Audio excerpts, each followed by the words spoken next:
Get it, girl. The LWOO show, learn word overcoming obstacles. Yeah, that's me, and it could be you too.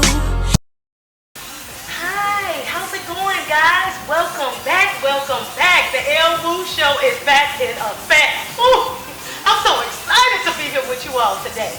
Thank you so much for tuning in. I know that this morning you could have been on your way to work. You could have been doing anything else, but you decided to tune in to our show. We have an amazing guest with us here today. I'm like super excited. This is my sister, my cousin, my best friend, Brittany Jett. She's a phenomenal woman. I know that you're gonna leave this show today being inspired and impacted by her testimony. So I just want to give her the opportunity to share. Like I told you all before, this show is not about me. It's about us making it to the top together. So Brittany, welcome. Thank you for having me. Oh wow, you look beautiful. Thank you, you too. Thank you. Always flawless. Thank you. Wow, so, just to get right into it, Brittany, you told me that your title was Renaissance Woman. Can you explain that to me? How did you come up with that title? Well, for one, I don't like titles, so I don't like just classifying myself as one thing. So when you asked me what should you introduce me as, I thought like, well, I don't do just one thing. So the definition of a Renaissance woman or man is someone that's educated and sophisticated in different areas of life, whether it's music, art, fashion, teaching, community activists, a variety of things. So that's why I chose that specific title. Right. And Brittany, can you tell me a little bit more about yourself? Well, I was born and raised on the south side of Chicago, of course. You know that. You were with me. But I graduated from Howard University in 2014 with my bachelor's in journalism and fashion merchandising. So I studied at Howard, and that was like the greatest experience of my life. I started off at Northern Illinois University, and then I went to Columbia for a year, and then I finally got accepted into Howard. So once I got there, I feel like that's why I blossomed as a woman. That's why I got my confidence. That's why I came into myself. So yeah, that was a great experience. I come from a single family home. I was raised by my mother who passed away in 2008, and I have a younger brother, and I have a small family, but very grateful for how I was raised. Raised to respect myself, raised to be independent, raised to do whatever I put my mind to, and put God first always. So yeah. Wow. And what are you most passionate about? I'm most passionate about helping people, and I didn't figure that out until I got to Howard. I'm passionate about helping children, helping homeless, doing different things around the city of Chicago, especially being where I'm from, and just being in the community. Like I feel like it's a lot going on here, but if you're not involved, you can't really you can't complain about it if you're not doing something about it. So I like to get in, get my hands dirty, and really help people out. That's actually what I do. Now currently I work for a company called By the Hand Club for Kids, and it's located in Ogdale Gardens, which is one of the last standing housing projects in Chicago. So I teach 1st through 3rd grade reading to kids who have low IDPs or kids who are labeled as they're either going to jail or they're going to be dead by the time they're 21. Like the people have labeled them already and they haven't even grown up. So the organization is to basically grab them by the hand and walk them all the way through college and teaching them spiritually, mentally, physically, emotionally, and things like that. So that's what I do currently. Wow. And what's your ultimate dream, and how do you plan to achieve that? My ultimate dream is to have my own organization. And I actually started working on that about 3 years ago. It's called Toys Gift, and it's in memory of my mom. And basically it's geared towards helping people who, in my situation, lost their parents, or parents are in jail, or single mothers raising sons and daughters on their own. So basically we put on a toy drive every year. It's like a toy drive where we raise this past year we raised over 350 toys for kids in the Ogdale Garden neighborhood, and I was also able to donate to other urban areas or whatever. So just doing things in the community and giving people that support and that love that they need. Like I feel like all people just need is love. Like people just need you to ask, how you doing today? Do you need anything? Are you okay? So the organization is just going to be based around just helping other people. So yeah, that's my ultimate goal: getting a building, getting employees, like, and really people who are passionate about helping other people. So yeah. Wow. And what, Brittany, what achievements have you accomplished that you would not have been able to do that without God? A lot, but mainly graduating from college. Like I said, my freshman year of college, my mom passed away.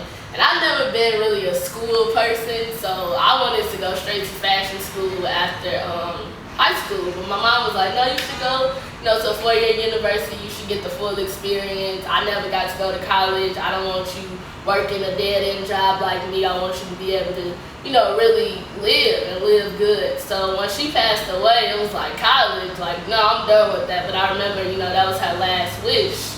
And I had kind of drifted away from God, during that time. But it was around 2010 that I really, I started going to church regularly. I got mentors in the church, and I really started putting, God first. And I found that once God became the center, everything else kind of flowed together. My grades started getting better. I got accepted into Howard. I was able to go there and, get into the program I wanted to get to. I was able to afford it. I was able to, have housing, because, going to Howard, that's rare. So everything just started falling into place once I put God as my center. And, without God, I would have never been able to graduate, because I didn't have my mom anymore to push me. So to have God, and rely on him and put my all and my trust and have faith in him, like, I made it out of college. So that's like the biggest thing. Yeah. Wow. And Brittany, there are a lot of people out here who have thoughts of suicide, who are depressed and lonely. How would you tell our audience, how would you explain to us how you cope with those tough situations? I'm sure everybody goes through those moments in life, but like I said, keeping God as your center. And I know people think that's so cliche, and that's like, oh, whatever, but really, without God, you can't make it. If you don't have that spiritual, bond with our Father, and you don't know that He's the reason why you're here and you're still getting up and you're still breathing, the devil can find ways to break you in any way possible, through your family, through friends, through relationships, through losing your job, through everything. So if you don't know, like, no, I have God and angels watching over me that are going to get me through, then you'll be easy to break just like that. So, of course, I've been through depression, I've been through loneliness, but having that friendship, that relationship, it's easy to have religion with God, but having that relationship and knowing that through it all, you have Him, you can get through anything. So, my advice to people, with suicide is just the value of your life. Do you value your life? Do you know what you're worth? Like, I find that affirmations help me in my darkest time. So I'll say things. I even have like little post-its around my room and little post-its in my bathroom, just in case I get to a place where I'm insecure or I'm not feeling myself or I'm feeling down or feeling unworthy. I have little stuff like, one of them says, I am brilliant, I am beautiful, and I am enough. Wow. Just reminding yourself of those things, because sometimes people are not going to tell you that. Sometimes people want you to not know how beautiful you are and how worthy you are. But if you remind yourself and you are your best friend and God is your best friend, and you know that He wants the best for you, so you gotta want the best for you, then you can come out of those situations. Definitely. Well, who inspires you? My mom, for sure. Even though she's not here physically, I still feel her spirit. I know that she's my angel watching over me. So much stuff has happened, good stuff, in these last 60 years, and it's crazy because you know when your mom passes away, you like, the world is over, the world ends. But I tried to flip that in a better situation for myself, because if I would have believed that, the devil would have took me a long time ago. Mm-hmm. So just job promotions, graduating from college, joining a church where I'm finding myself in, and so much like great has happened. So I feel like my mom is in heaven working side by side with God on my behalf for me. So just, that's my inspiration. Looking back and seeing how hard she struggled to raise me and my brother, like, that inspires me to get up and get it by any means. Even when I'm tired, even when I'm not feeling it, like, I'm like, my mom didn't want me to struggle. She didn't want me to struggle financially, mentally, physically, emotionally, or nothing, so I can't stop. So that's my daily motivation. Wow. Yeah. and I can like really tell that you're glowing. You seem so happy, and I do know that with us being sisters, I know that you did get a recent promotion, and you joined the dance ministry and the choir at your church, the women's ministry. How are you able to do that? How do you feel right now, knowing, just looking back and really marinating on all the things that you've accomplished in these recent months? Well, as you know, I don't talk about myself much. I'm all about other people. So it's kind of cool to be in this place right now and to be able to celebrate myself, because I notice I don't do that a lot. Like, I'm just real humble. I'm like, oh, I got that, cool. And I keep it moving, because I feel like when you're good to other people, good is going to come to you anyway. So I kind of expect good to come to me anyway. So when it happens, it's like I expected it, and I'm grateful for it. So I feel blessed. Like, I feel good. I feel like I can be that leader for the girl who might have lost her mom, or the girl whose father is in jail like mine, and let her know, like, look what you can be, look what you can become. I feel like people in my situation so often become victims to that situation, and they stop doing stuff, or they get with guys and hope that the guy can give them the love that their mom gave them or that dad didn't give them, and things like that. But just, keep going, and keep, believing in yourself, and be your best friend. Like, don't stop. Like, and I feel like I never stopped. So because I didn't stop, and because I'm not perfect, I definitely had those moments, like I said, loneliness, depression, suicidal thoughts. But at the same time, I got up. I didn't stay in it for long, and that's something my mom told me. You can stay down, but you can't stay down for long. So I might have a day or two where I'm off, and it's like, all right, let's keep it moving. And you just gotta be your own cheerleader, like, cause I find as I'm growing, as I'm getting older, as I'm growing into the woman I'm supposed to be, everybody is not gonna root for you, everybody is not gonna cheer for you. You're gonna have some people that say they here for the long haul, and then tomorrow they gone. So you gotta be able to still have you through it all. So yeah, I'm at a place where I'm like, I'm happy, I'm growing, and stuff is really coming into place, so it's great. Wow. Well, I'm extremely proud of you.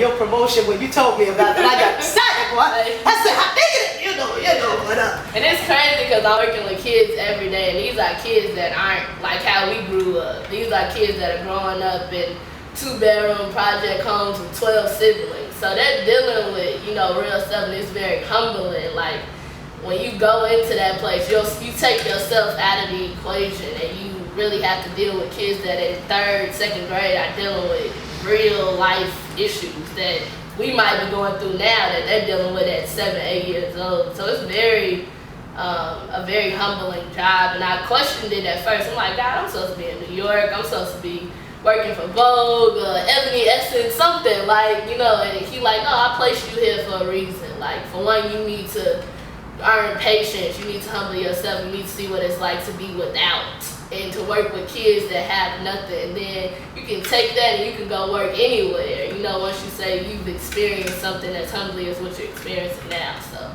yeah. And where do you see yourself in the next 5 years? Next 5 years. Like I said, still, owning my own organization, nonprofit organization, having like a company basically where it's dedicated to servicing others that are in need, servicing others that, maybe feeling depressed or lonely or down and out, and just using my testimony to serve God's people, like having a building or buildings, or, like hopefully married with children, that would be nice. But if not, hey, I'm not rushing it. And just living good, traveling the world, and taking my organization around the world. Not just helping people here, but going to Africa, going to, Jamaica, Haiti, all over the place, and helping women, and, who are single mothers, or helping girls who have lost their mother, find their path and find their way. So definitely traveling, for sure. And Brittany, what advice would you give the audience out there when it comes to following your dreams, when they feel like they are at their lowest point and things aren't going right? Because I know you've been through a lot, and to see how you have overcame those obstacles is remarkable. And I want to know, what advice could you give our viewers to follow their dreams? like I said, just don't stop. Like, no matter what, because if the world doesn't stop, so if you stop, you just stop. There's gonna be somebody else that's gonna keep going. And I found that out. Like, I had that little stage where I didn't go back to college at first. I took like 2 months off after my mom passed, and I realized my friends were still going to college, you were still moving. I'm like, so, the world isn't gonna stop, and time waits for no one. So you gotta just keep going in the midst of it all. You have to find something that's gonna push you, whether it's a person, whether it's God, whether it's, truly, you gotta find a song that's gonna motivate you to keep you going. I start every day off with, meditation, and I start every day off with reading some type of daily inspiration or, devotional, because I find that's what gets me up and gets me going, throughout the day. So if you don't have anything that's pushing you, of course you go stop, but you also have to find it in yourself to push yourself. We often look to other people. We often want to be like other people.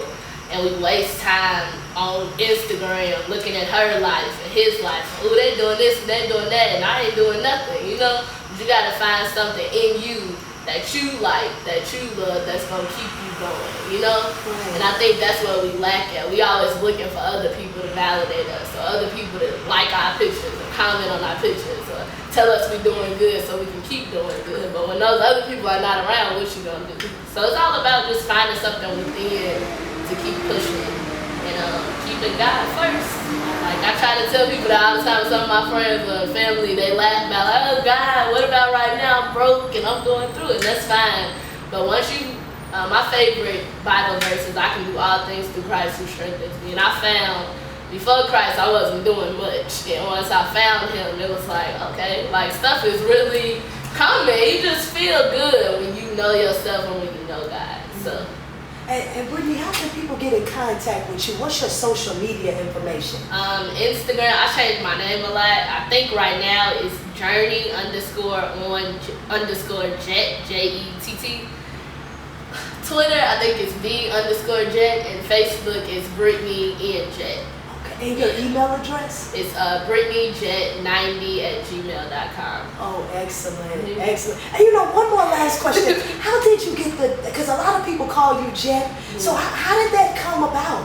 Well, that is my actual name. That's my last name. I really don't know where that came from. I think it's because there's so many Brittany's around. So at the time I had a friend who was named Brittany that I was always with. So everybody called her Brittany and they called me Jett.